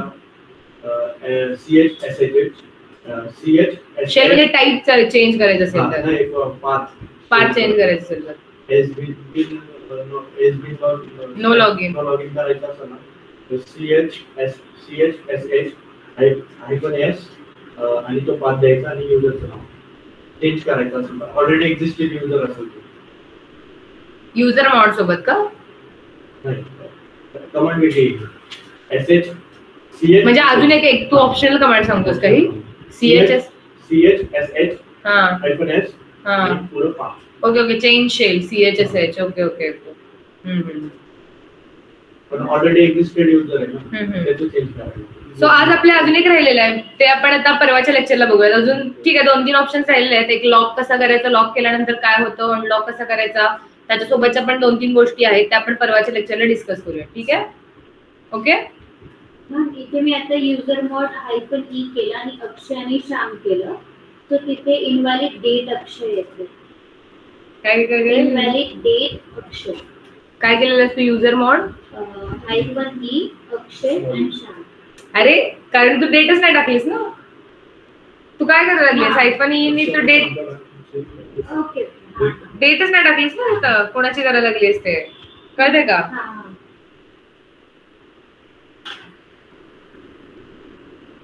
ओके. सो आजच्या लेक्चर मध्ये कोणाला काही प्रॉब्लेम? आपण उद्या सुट्टी राहील, परवाच्या लेक्चरला आपण रिमेनिंग पार्ट डिस्कस करूया. ठीक आहे. Okay, I will end of the meeting.